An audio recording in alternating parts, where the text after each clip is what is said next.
Vous écoutez la leçon biblique de l'Église de la science chrétienne indépendante de Plainfield, située à Plainfield, New Jersey, États-Unis d'Amérique.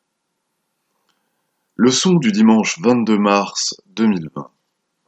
Sujet, la matière. Texte d'or, Zacharie.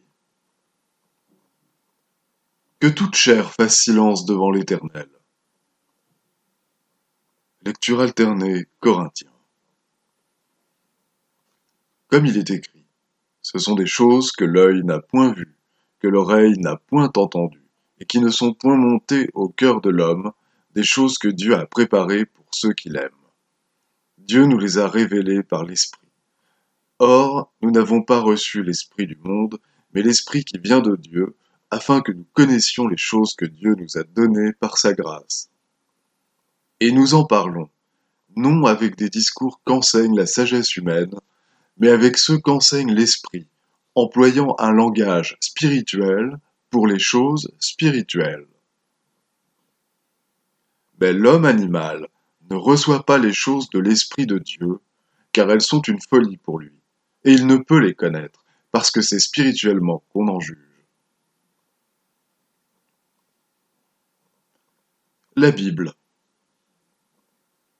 Lève-toi, sois éclairé, car ta lumière arrive, et la gloire de l'Éternel se lève sur toi. Voici, les ténèbres couvrent la terre, et l'obscurité les peuples. Mais sur toi, l'Éternel se lève, sur toi, sa gloire apparaît. Des nations marchent à ta lumière, et des rois à la clarté de tes rayons. Porte tes yeux alentour et regarde. Le roi de Syrie était en guerre avec Israël, et dans un conseil qu'il tint avec ses serviteurs, il dit : Mon camp sera dans un tel lieu. Mais l'homme de Dieu fit dire au roi d'Israël : Garde-toi de passer dans ce lieu, car les Syriens y descendent. Et le roi d'Israël envoya des gens pour s'y tenir en observation, vers le lieu que lui avait mentionné et signalé l'homme de Dieu. Cela arriva non pas une fois, ni deux fois. Le roi de Syrie en eut le cœur agité. Il appela ses serviteurs et leur dit : Ne voulez-vous pas me déclarer lequel de nous est pour le roi d'Israël ? L'un de ses serviteurs répondit : Personne, ô roi mon seigneur. Mais Élisée, le prophète, qui est en Israël, rapporte au roi d'Israël les paroles que tu prononces dans ta chambre à coucher. Et le roi dit : Allez, et voyez où il est, et je le ferai prendre. On vint lui dire : Voici, il est à Dothan. Il y envoya des chevaux, des chars et une forte troupe, qui arrivèrent de nuit et qui enveloppèrent la ville. Le serviteur de l'homme de Dieu se leva de bon matin et sortit, et voici une troupe entourait la ville avec des chevaux et des chars. Et le serviteur dit à l'homme de Dieu : Ah, mon Seigneur, comment ferons-nous ? Il répondit : Ne crains point, car ceux qui sont avec nous sont en plus grand nombre que ceux qui sont avec eux. Élisée pria et dit : Éternel, ouvre ses yeux pour qu'il voie. Et l'Éternel ouvrit les yeux du serviteur qui vit la montagne pleine de chevaux et de chars de feu autour d'Élisée. En ce jour, l'homme regardera vers son Créateur et ses yeux se tourneront vers le Saint d'Israël. Il ne regardera plus vers les autels, ouvrage de ses mains, et il ne contemplera plus ce que ses doigts ont fabriqué, les idoles d'Astarté et les statues du soleil. Ce même jour, Jésus sortit de la maison et s'assit au bord de la mer. Une grande foule s'étant assemblée auprès de lui, il monta dans une barque et il s'assit. Toute la foule se tenait sur le rivage. Il leur parla en paraboles sur beaucoup de choses. Les disciples s'approchèrent et lui dirent : Pourquoi leur parles-tu en paraboles ? Jésus leur répondit : Parce qu'il vous a été donné de connaître les mystères du royaume des cieux, et que cela ne leur a pas été donné. Car on donnera à celui qui a, et il sera dans l'abondance. Mais à celui qui n'a pas, on ôtera même ce qu'il a. C'est pourquoi je leur parle en parabole, parce qu'en voyant, ils ne voient point, et qu'en entendant, ils n'entendent ni ne comprennent. Et pour eux s'accomplit cette prophétie d'Ésaïe. Vous entendrez de vos oreilles, et vous ne comprendrez point. Vous regarderez de vos yeux, et vous ne verrez point. Car le cœur de ce peuple est devenu insensible. Ils ont endurci leurs oreilles, et ils ont fermé leurs yeux, de peur qu'ils ne voient de leurs yeux, qu'ils n'entendent de leurs oreilles, qu'ils ne comprennent de leur cœur, qu'ils ne se convertissent, et que je ne les guérisse. Mais heureux sont vos yeux parce qu'ils voient, et vos oreilles parce qu'elles entendent. Je vous le dis en vérité, beaucoup de prophètes et de justes ont désiré voir ce que vous voyez, et ne l'ont pas vu, entendre ce que vous entendez, et ne l'ont pas entendu. En ce moment même, Jésus tressaillit de joie par le Saint-Esprit, et il dit, « Je te loue, Père, Seigneur du ciel et de la terre, de ce que tu as caché ces choses aux sages et aux intelligents, et de ce que tu les as révélées aux enfants. Oui, Père, je te loue de ce que tu l'as voulu ainsi. » Ne vous y trompez pas, on ne se moque pas de Dieu. Ce qu'un homme aura semé, il le moissonnera aussi. Celui qui sème pour sa chair moissonnera de la chair la corruption. Mais celui qui sème pour l'esprit moissonnera de l'esprit la vie éternelle. Ne nous lassons pas de faire le bien, car nous moissonnerons au temps convenable si nous ne nous relâchons pas. N'aimez point le monde, ni les choses qui sont dans le monde. Si quelqu'un aime le monde, l'amour du Père n'est point en lui. Car tout ce qui est dans le monde, la convoitise de la chair, la convoitise des yeux et l'orgueil de la vie, ne vient point du Père, mais vient du monde. Et le monde passe, et sa convoitise aussi. Mais celui qui fait la volonté de Dieu demeure éternellement. Je vais maintenant lire les passages corrélatifs tirés du livre d'études de la science chrétienne, Science et santé, avec la clé des Écritures de Mary Baker Eddy.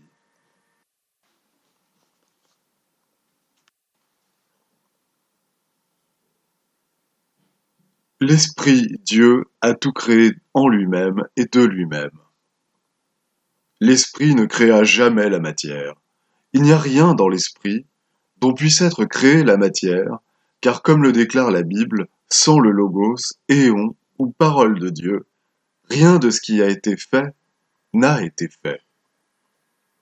L'Esprit est la seule substance, l'infini Dieu invisible et indivisible.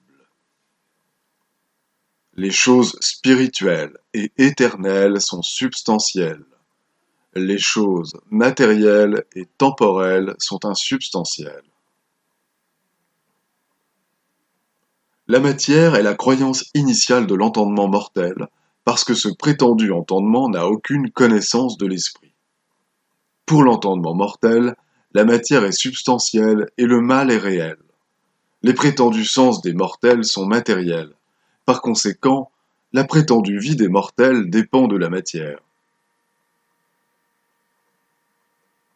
Jésus, expliquant l'origine de l'homme matériel et de l'entendement mortel, dit « Pourquoi ne comprenez-vous pas mon langage ? Parce que vous ne pouvez écouter ma parole. Vous avez pour père le diable, le mal, et vous voulez accomplir les désirs de votre père. Il a été meurtrier dès le commencement, et il ne se tient pas dans la vérité parce qu'il n'y a pas de vérité en lui. Lorsqu'il profère le mensonge, il parle de son propre fond, car il est menteur et le père du mensonge.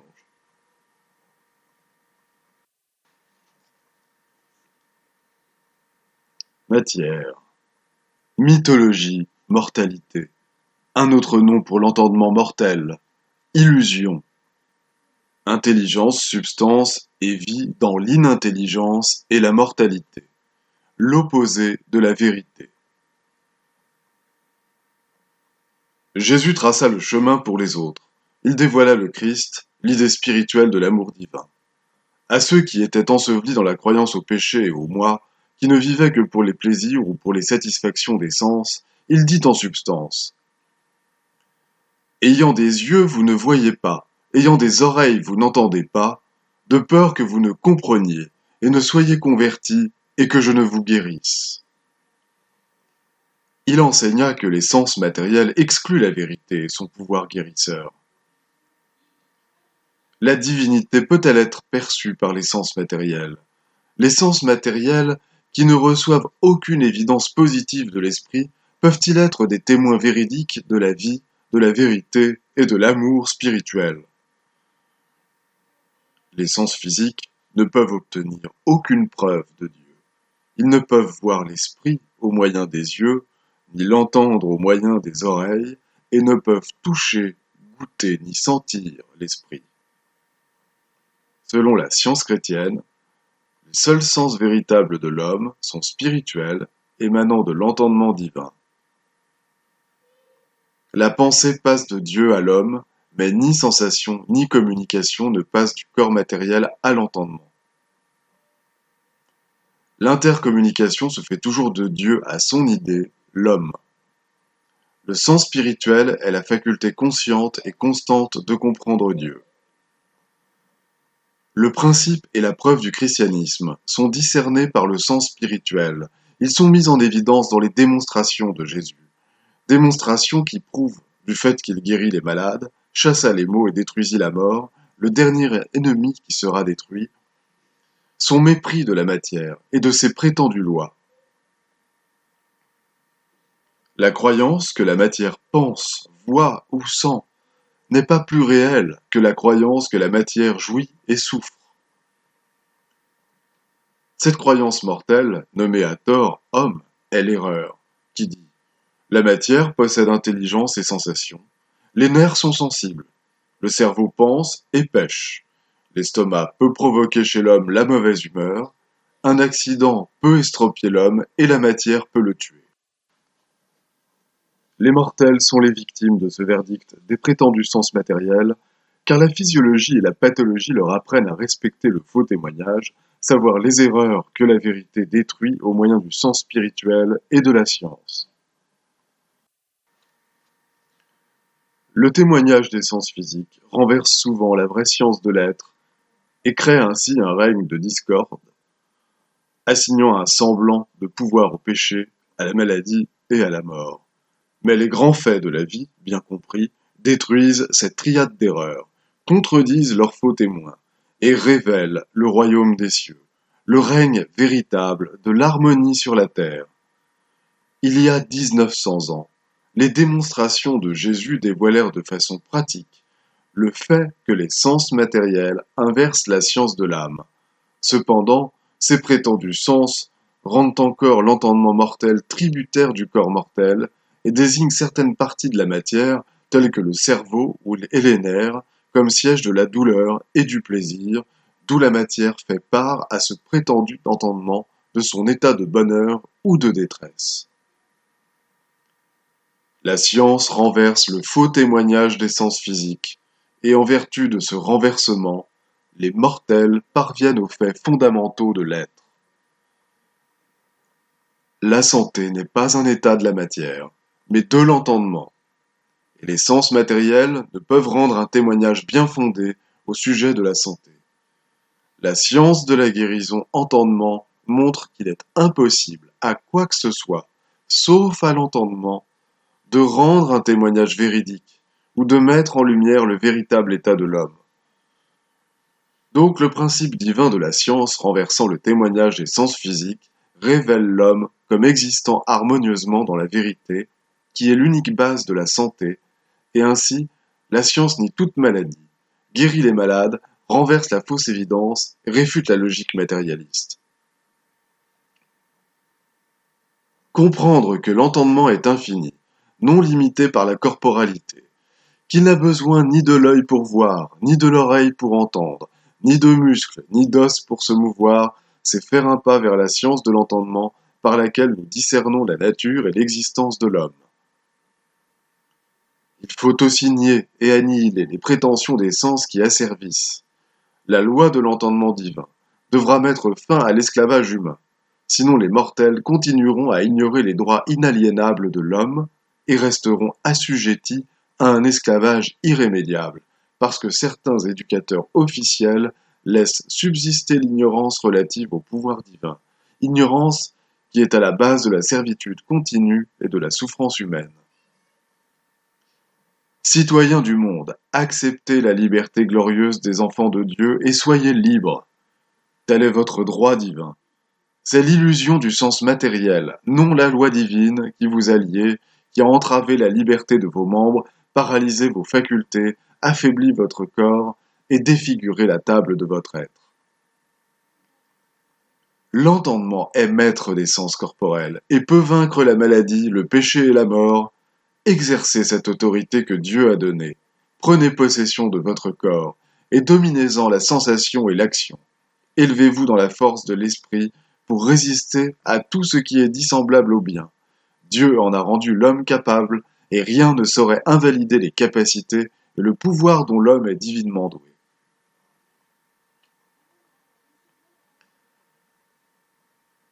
Je vais maintenant lire les devoirs quotidiens de Mary Baker Eddy. Prière quotidienne. Il sera du devoir de tout membre de cette Église de prier chaque jour que ton règne vienne, que le règne de la vérité, de la vie et de l'amour divin soit établi en moi et élimine de moi tout péché, et puisse ta parole enrichir les affections de toute l'humanité et la gouverner. Règles pour les mobiles et les actes. Ni l'animosité, ni un attachement purement personnel ne doivent déterminer les mobiles ou les actes des membres de l'Église mère. Dans la science, l'amour divin seul gouverne l'homme, et un scientiste chrétien reflète les douces aménités de l'amour en réprouvant le péché et en manifestant un véritable esprit de fraternité, de charité et de pardon. Les membres de cette Église doivent journellement veiller et prier pour être délivrés de tout mal, pour ne pas prophétiser, juger, condamner, conseiller, influencer ou être influencés d'une manière erronée. Vigilance face aux devoirs. Il sera du devoir de chaque membre de cette Église de se défendre journellement contre la suggestion mentale agressive et de ne pas se laisser entraîner à oublier ou à négliger son devoir envers Dieu, envers son leader et envers l'humanité. Par ses œuvres, il sera jugé et justifié ou condamné.